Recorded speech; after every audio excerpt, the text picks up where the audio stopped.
morning and welcome to this week's Paper Tray Ink Make It Monday. I'm your host, Lizzie Jones. This week we're going to put our small images to work building wreaths. It can be hard to know what to do with those itty-bitty flowers, leaves, and accent images, but I'll offer a few tips for getting the most from little stamps in today's tutorial. I'll be using the Mini Bloom stamp set today. The small flowers and leaves are perfect for this technique. I'm also starting today with a 4 1/4 by 5 1/2 inch panel of white cardstock and a circular die cut I'm just going to use as a template. I'm going to trace lightly around the circle in pencil just to give myself a guideline to keep my wreath as even as possible. You can use any basic shape really though. I'm going to show you the entire wreath start to finish, so I've sped this up quite a bit, but I wanted you to be able to see all of the different sort of twists and turns and fitting all sort of in real time. I like to have all of the images that I'll potentially be using when I'm doing projects like this all on blocks. And while I do have quite a few blocks, it means I double up 2 stamps per block. I put one on either side, usually pairing images that are different sizes of the same like flower or leaf,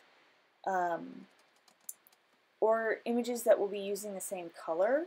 If I know ahead of time that I want to be using a particular color with different images, I'll put those on the same block.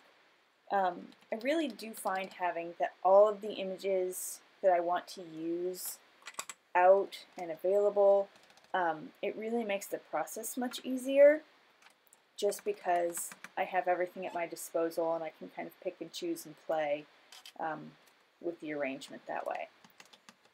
By the way, the inks I'm using today are Lemon Tart, Summer Sunrise, Berry Sorbet, Pale Peony, and Winter Wisteria for the flowers, and Spring Moss, Prairie Grass, and Ripe Avocado for the leaves. I also like using a variety of colors and shapes when I'm doing projects like this, just to keep things sort of interesting. Like I'm doing here with the greens, I've got multiple colors of green for the leaves. It just it gives your project, your wreath, a little more depth and keeps it from feeling flat.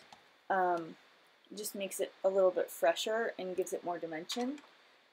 I also want you to consider trying a couple of different sets with this technique. Mini Blooms is not the first set that I tried this with. I've certainly done this before with other sets and things, but even when I was preparing this project, I tried a couple of different stamp sets. So I just had to play around till I got the look that I wanted. And so it's trial and error, trying different images from different sets even, just to see what works for you. And as you can see, I just go around the circle. I try and keep the circle in the middle of the images, sort of keeping the same distance outside as inside that ring. Just keeps things nice and even.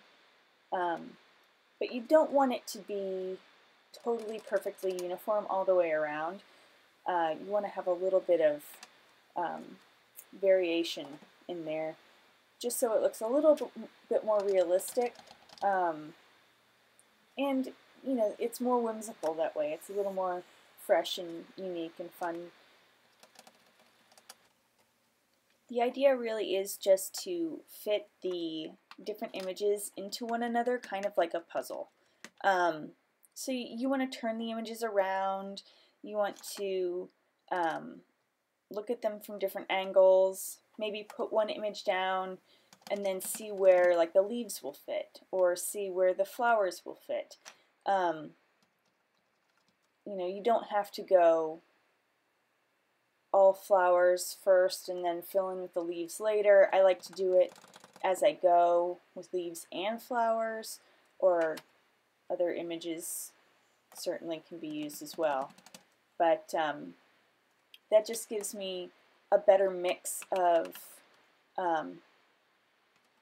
images and color that way, I think.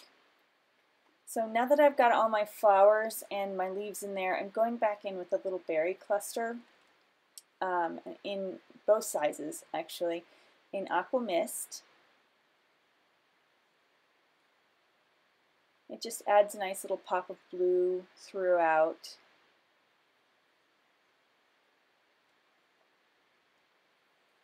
Again, just trying to add interest wherever you can.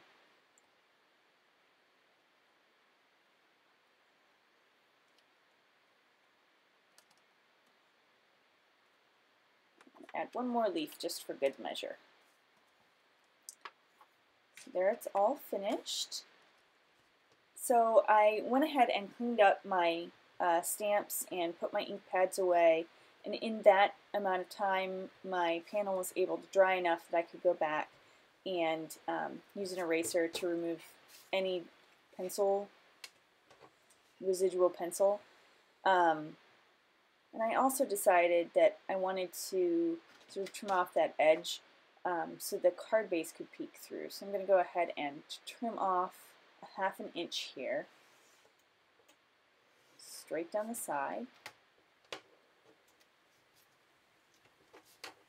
And now I'm going to add my sentiment right there in the middle. So I'm going to use a white eraser just to prime my stamp. Just wipe it off with my hand, any little eraser dust, and ink up with Smoky Shadow. This sentiment, by the way, is also from Mini Blooms. And I'm just going to place it here, make sure it's nice and centered, or straight at least, before I press down. There we go. All set. Alright, so this is a standard A2 card base that I'm scoring at 5.5 inches. This is Aqua Mist cardstock. And I'm going to use the stencil from the Market Street Make It Market kit to add some diagonal lines to the edge of the card. So I'm just going to place the stencil.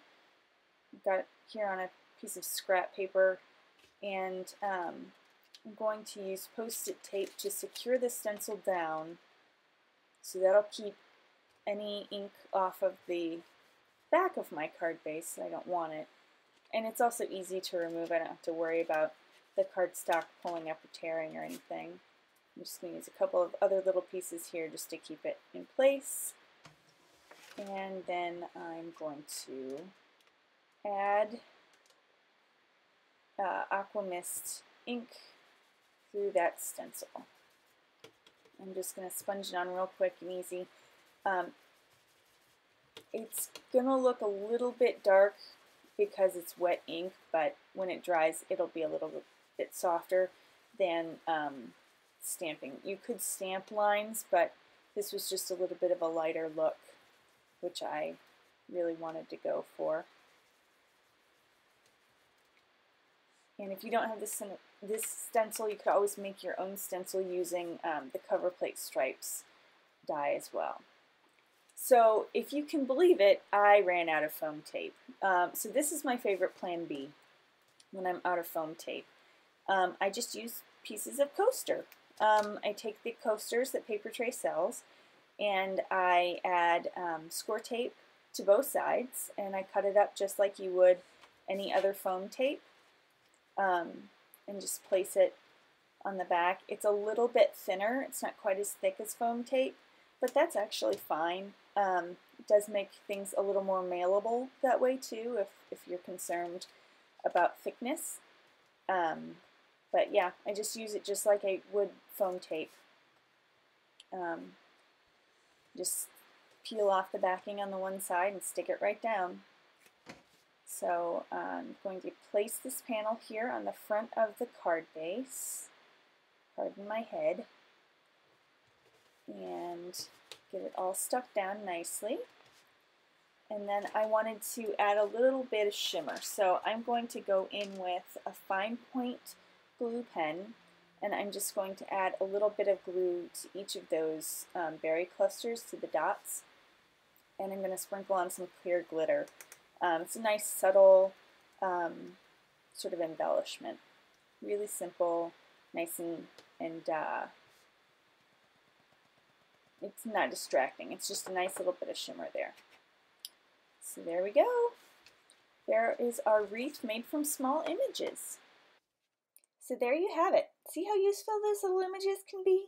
Now I challenge you to build your own wreath from tiny stamps. Once you've created your project, be sure to head over to Nicole Hetty's blog to add your link. One lucky participant will win a $25 gift certificate to use in the Paper Tray Ink store. Thank you so much for joining me today. This has been Lizzie Jones with this week's Paper Tray Ink Make It Monday. Have a great week, everybody.